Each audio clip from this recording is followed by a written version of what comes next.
Hi everyone, this is the 6th episode of Precision Dice. This match was recorded at the recent tournament. You'll have seen in the last video the final of Hunters versus Farmers. This match is the previous round where I play Skatha kicking into Ox from Butchers. So Rob wins the roll-off and chooses to receive with Ox. Ox definitely wants to receive, and I'm quite happy to be kicking with Skatha here.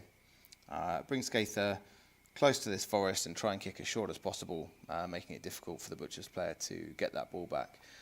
Also making sure that Skatha's within 6 inches of snow in this case, so that if she needs to make a snowball pass before moving, she's able to. We figure out that the ball is actually just in range to grab back from that forest and go get that ball. So Ox is going to grab the ball, carry on moving, and he makes a pass, kicking the ball back to Tenderizer to protect that nicely behind that Butcher's line. I have a think about whether it's a good idea to go in with Skatha straight away. I think in this case, getting that ball, the ball has gone to Boar. I think in this case, getting into Boar but staying out of Tenderizer's counter charge is going to be a little bit difficult here.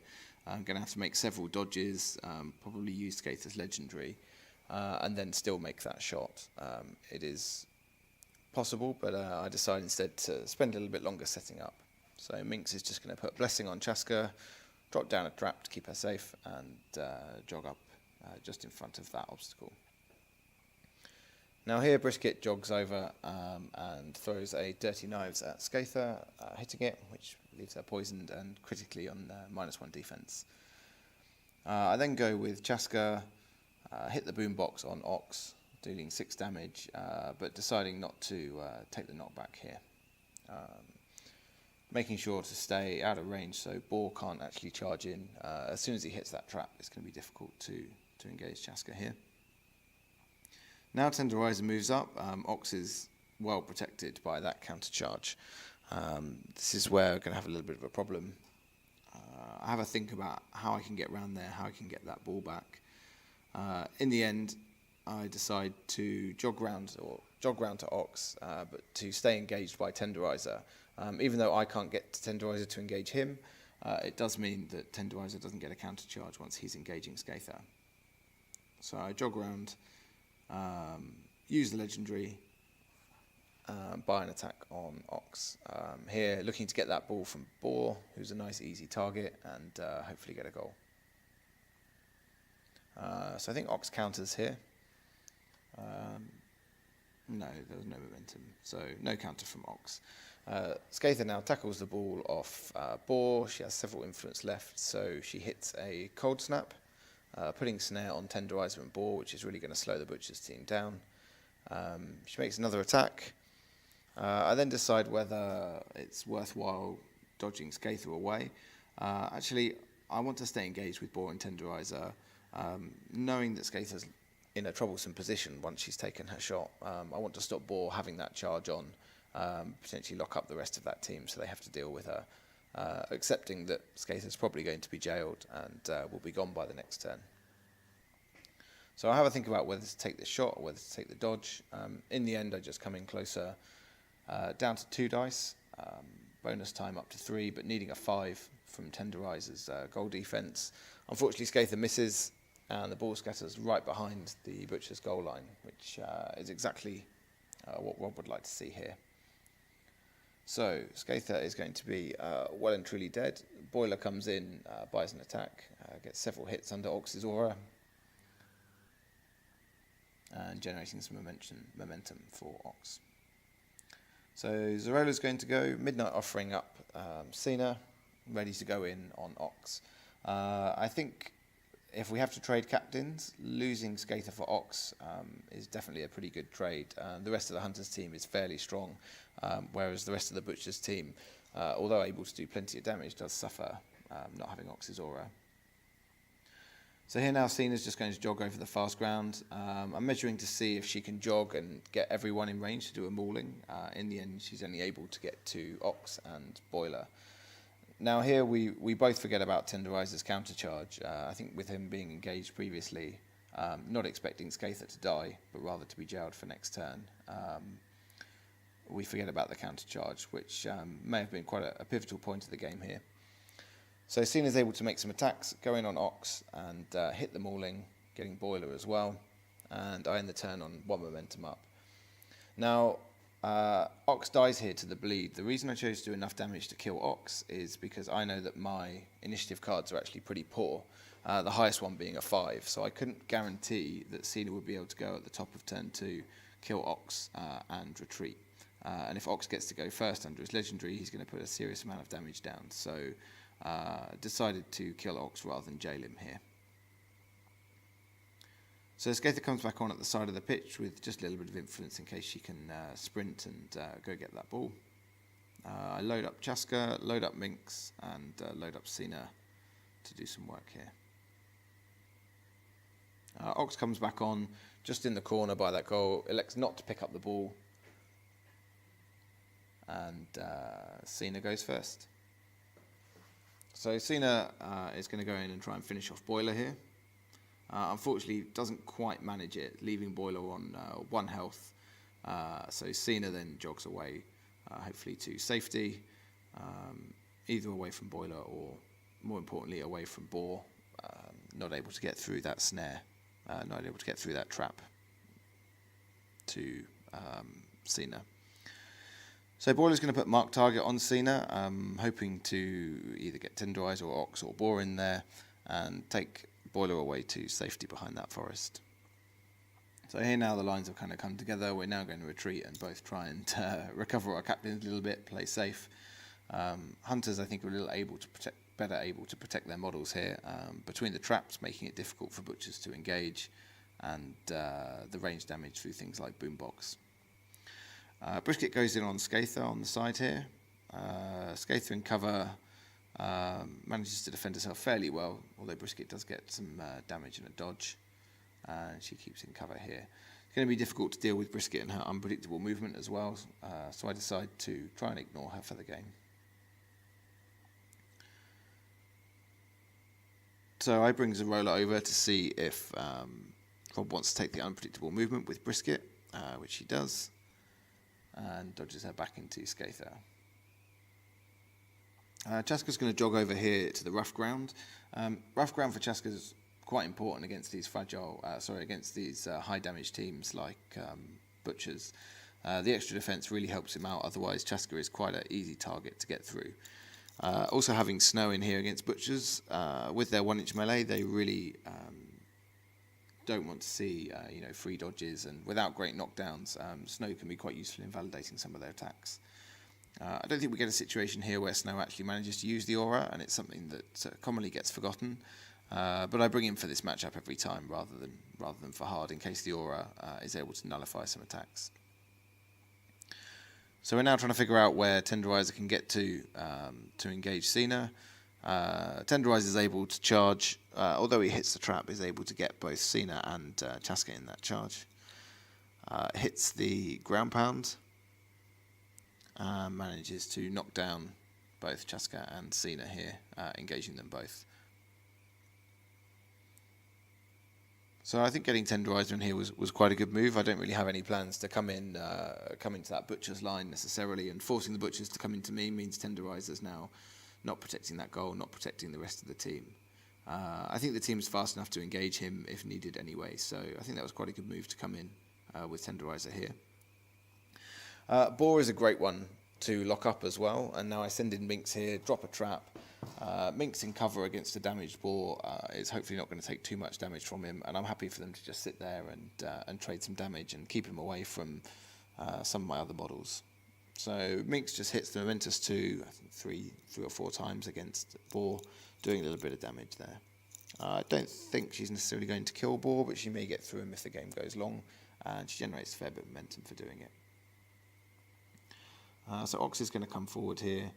He's not really in range to attack anyone, but just puts Butchery on Sina. And I think they ain't tough on Chaska. So now Skatha's going to go and buy an attack on Brisket. She hits, managing to get her non-momentous double dodge. And I jog her over to within 8 of Sina to be able to come on mate to stand her up. So Hunter's up 3 momentum. Butcher's going here with Boar, just buying 2 attacks on Minx.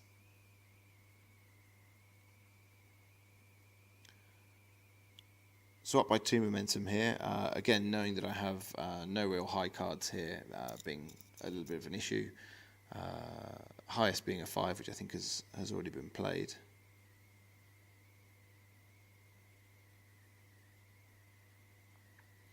So I'm measuring here. I win the initiative. Put a couple on Skatha in case she's able to sprint and go get that ball back. I'm just measuring out here to see what her range is, even under fast ground.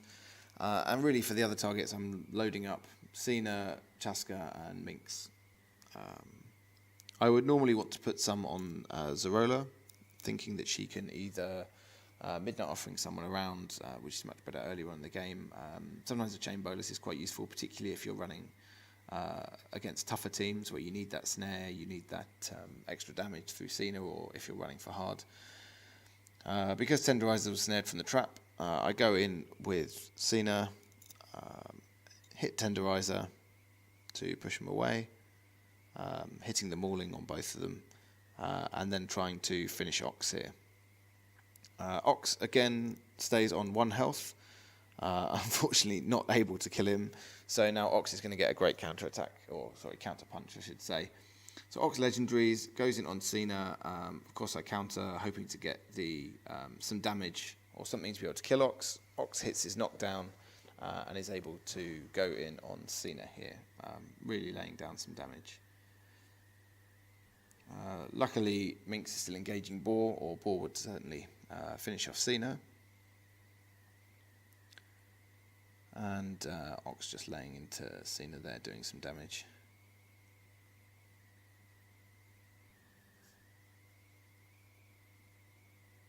So Chaska is going to finish off Ox by boomboxing him and jogging away to safety, hopefully staying out of Tenderizer's range. Tenderizer being snared in the forest means really he's not going anywhere except to just take a short, or take a charge I think, and carry on attacking the bear. Taking out Ox means the legendary aura is gone, but with Butchery on there and having taken a lot of damage, Butcher's able to take out Cena. So a real fight going on here now. We've had Boiler taken out and Ox twice, and Skatha and Cena taken out. So the score is now 6-4.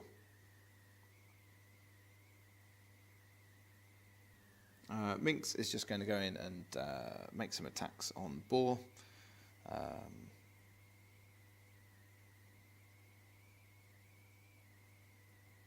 So in cover 3-0, just rolling 4 dice here, but hitting that momentous 2 each time. It was this match that I discovered Minx is actually pretty reliable at generating momentum. Definitely need to load her up with influence and use her more often. She's a pretty versatile piece, being good to set up other models with her blessing or her marked for death. She's not a bad striker given her mobility and her dodges on the playbook, and generally all round solid model. So Brisket comes in on Skatha, buys an attack. Skatha counters and gets the double dodge away. This actually gives her the extra movement she needed to come over and go grab that ball back. Boiler here, just having come back on low health. I don't think Skatha has enough influence to kill Boiler here, but she wants to get the dodges off him to get the extra movement to go grab that ball. With 1 influence left, she's able to make a shot, and she scores the tapping goal. So the score is now 10-4 to Butchers. And I use the momentum to dodge her just around the goal into cover, so the Boiler has to come in on her. So now 10-4, I'm looking for another target to kill. My only realistic targets here are Tenderizer or Boar, so both pretty tough models to get through. Boiler's going to come in on Skatha here and start doing some damage. If Skatha gets a chance to activate, I think she can put out enough damage with a full stack of influence, and she is a reasonably good model to kill with. Obviously not as ideal as some other captains, but she can do damage if you need her to, especially with being able to throw out Cold Snap to do put snare down and then start hitting the higher end of her playbook. So I'm down on momentum here. Rob has 5 momentum and I'm down 0, so I know that the Butcher's player is going first. there's a good chance that I'm losing Skatha here. She only has a couple of hitboxes left after her goal run, and Ox or Boyle or any of them can really finish her off. I could consider putting a couple of influence on her for a snowball goal. I doubt the game is going to go for another 2 turns, although it would be possible to simply run everyone away here, and then try and set up for either a mascot kill or another snowball goal later. But at 10-4, I think I'm looking really to go in on someone and finish off any one of those models. So I load up Minx again, put some influence on Chaska, put some on Zarola, thinking that maybe she'll be able to get a chain bolus off or something, or maybe even do some damage on her playbook, try and get that final kill.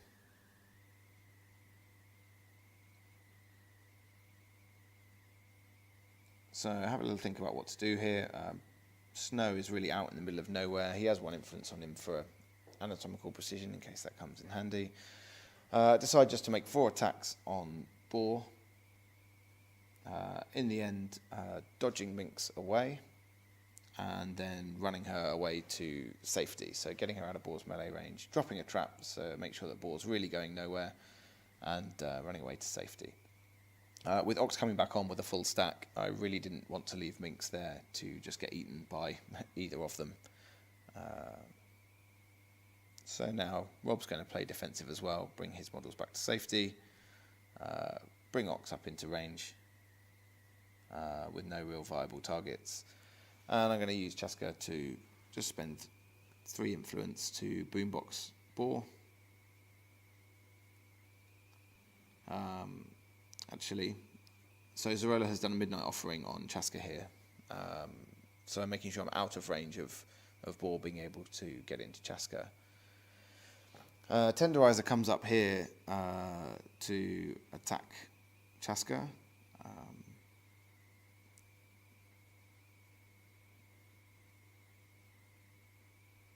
So I think Tenderizer must have come within 1 inch here for Chaska to be able to counter and make that double push. And then Chaska activates, drops a trap, knocks down Tenderizer, and pushes him towards the rest of the team here, thinking that Minx is going to be able to get in, or potentially just gang up on him and go for a finish. So we have Boar on about half health and Tenderizer on pretty low health as well. Boar's going to charge forward, just take a couple of damage, eat the traps, and get into a position for next time. Now here Rob plays Seize Initiative, knowing that he's not going to get the turn next, but hoping to dodge someone out to safety. Now I have potentially Boar or Tenderizer as targets.